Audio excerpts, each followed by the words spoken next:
I'm back from New York and I brought some gifts. A lot of them.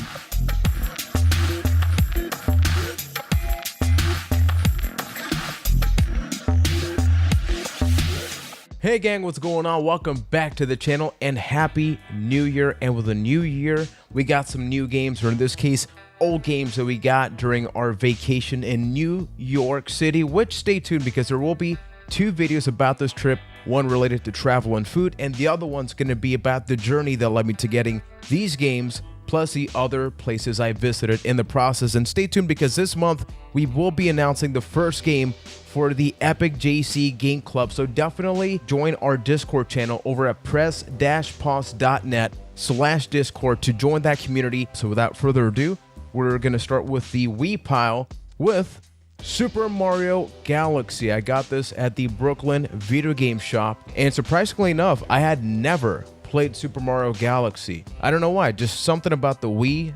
The controller really turned me off for more traditional games, but after having beaten Super Mario Odyssey, I was very interested in going back. Same thing with Nicole. So we're gonna try this one out and then maybe go on with Galaxy 2, hoping that they later re-release the Wii U ones for the Nintendo Switch.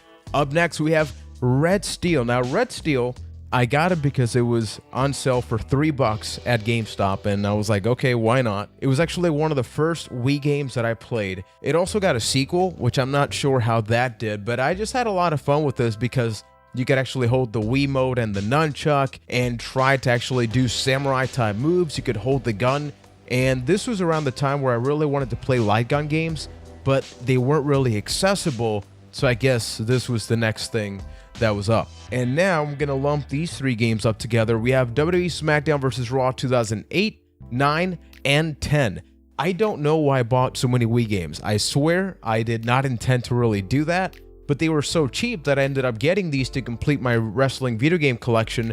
They're pretty similar, you know, one another. A lot of these games have like these gimmicky Wii controllers, which is why I never really played them. Maybe I'll check them out and do a video on some form for the channel. So if you'd like me to do that, let me know. Continuing the wrestling collection, gonna lump up two other games. That's WWE All-Stars for the Wii and for the 3DS. Now the 3DS one, I'm very excited that I got it because that was the one wrestling game that I was truly missing that I wanted to actually play. I still have other games like Def Jam 5 for New York, but that one's a little bit more on the expensive side, and I actually have All-Stars for the Xbox 360. It is an exceptional wrestling game. It's more of an arcade fighter, but it's just really fun. So the fact that I can have the 3DS version, which I actually played on the plane ride back, and it's basically the same game, just not as pretty looking, and the frame drops. It's almost like before the Switch version of WWE 2K18, we got this one.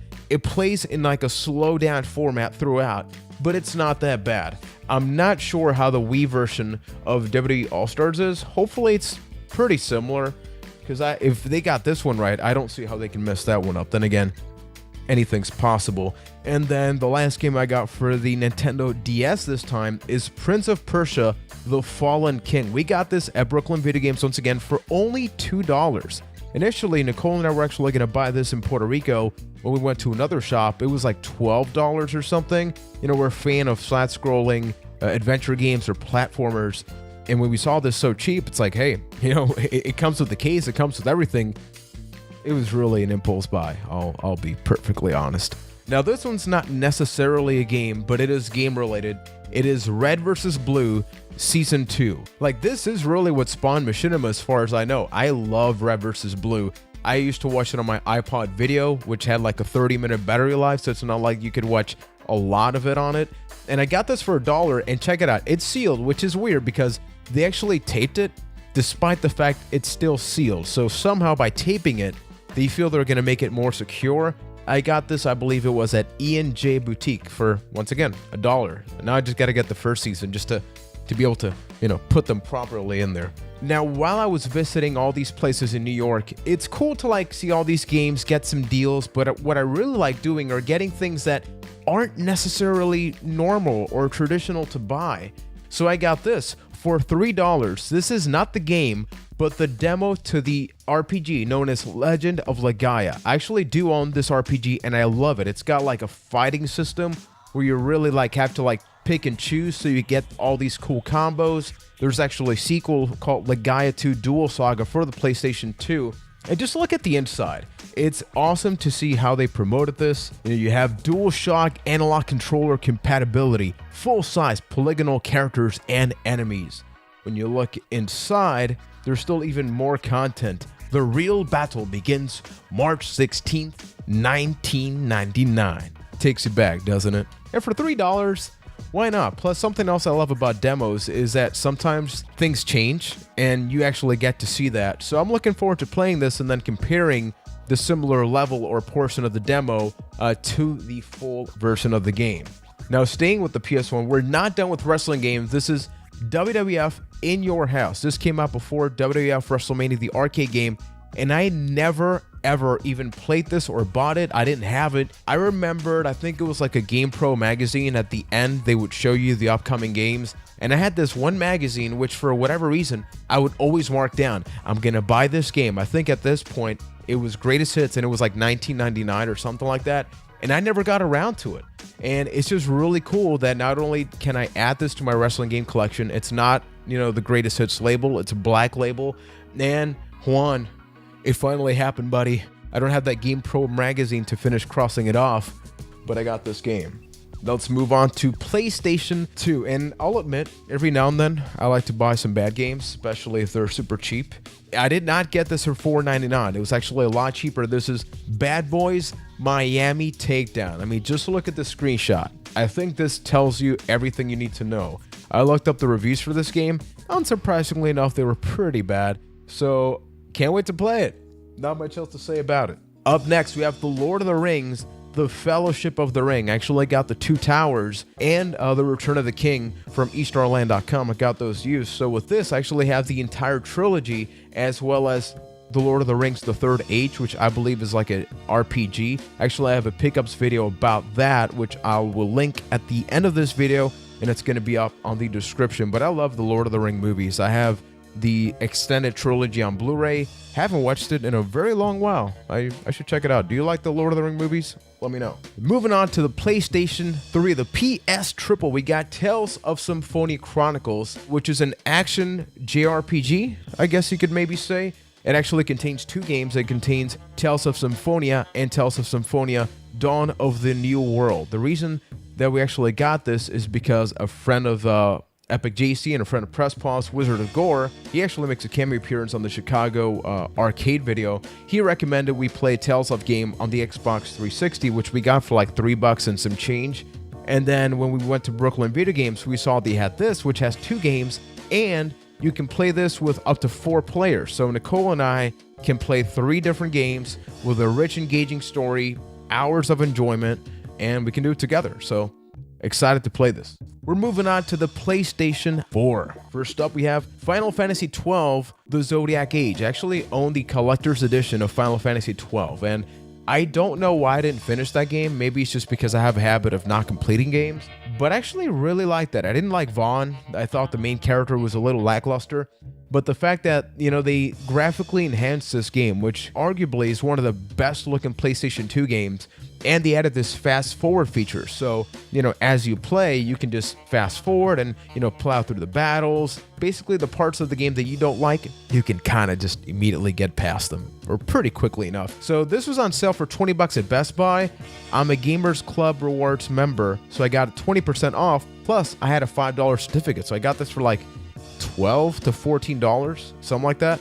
Not bad at all. Now, this game for the PS4 is called Yonder the Cloud Catcher Chronicles. It's also available on PC and other places, I believe. And Nicole and I did the thing that video gamers don't usually do nowadays, which is you go to a store, you look at the box, you look at the back of the box, and based on the pictures, you decide whether or not you want to buy the game. That's right, we didn't go to Metacritic. We wanted to just keep it old school. We wanted to just see the game, and it was on sale for $20 new. Now, this was GameStop, and we noticed that when they were going to get the new game, they just pulled out the sleeve. Now, anybody that buys a GameStop, you know what I'm talking about. It's like, wait a minute, this game's new, yet you're pulling the sleeve out, and then you're using the box that's on the outside. Turns out it was the last copy. And even though the game doesn't have a single scratch, because it was open, they actually gave it to us as used. So that is awesome. So instead of $20, we got it for $17.99. I can't really say much else about the game because I really don't know about it, so hopefully it's good. And last and certainly not least, I got this game per a suggestion from another great friend, Mr. Bo, who likes this company called TeknoAXE. TeknoAXE is a pretty cool company that, publishes games for many different consoles, but for the Nintendo Switch, their physical releases, they make sure to actually pack in, get this, video game manual. So I may do an unboxing of this exclusively for the Facebook page, so definitely follow me, facebook.com/epicjc. And it's like a Zelda-like classic, a Link to the Past, but it's 3D, it's got some puzzle elements. This was regular price, $30. We got the 20% discount on Best Buy because of the Gamers Club. Now, this is It'll Do 2, which I don't even think actually said the name. The regular one is available for like $15. I believe this one only has like 5 additional dungeons, hence the plus, hence the added cost, I guess. So if you do want to play this game, and you don't want to really spend that much money, you can get the regular version on PC, on PS4, and Xbox One as well. So folks, out of that bunch of games, which will be your favorite? Like right now, I'm very excited to play It'll Do 2, which I keep wanting to say Little Do, because it's like It'll. Who calls the person It'll? It's little It'll. I don't know, man. Yeah, that and the Legend of Legaia demo. I'm very excited to check that out. So if you would like me to do a video about any of these games, definitely let me know. And if you like this video, you know what to do. You can give me that huge thumbs up. You can subscribe. You can share this or any other video that I produce right here on the channel. Please check out the Discord channel because very soon, my voice is not doing all that great, so I do want to record a couple more videos very soon, and one of them will be tied to the Game Club. So get ready because the Game Club will be starting at the month of February. I'm going to go over all the details about it and the first game in its own video, so keep an eye out for that. I'm going to be doing a PS3 collections video very soon, as well as the traveling videos and the video game journey that I had during my time in New York City. So folks, thank you for watching this video, and until next time, never forget that because I have so many damn games to play, this epic journey definitely continues. Thanks for watching, gang. Take care. Seriously, you really should be a little. Like, I called you little like 20 times as I was searching information about you. Even Google, I put Little Do 2, and it totally understood what I meant. So people are as confused as I am. Oh well.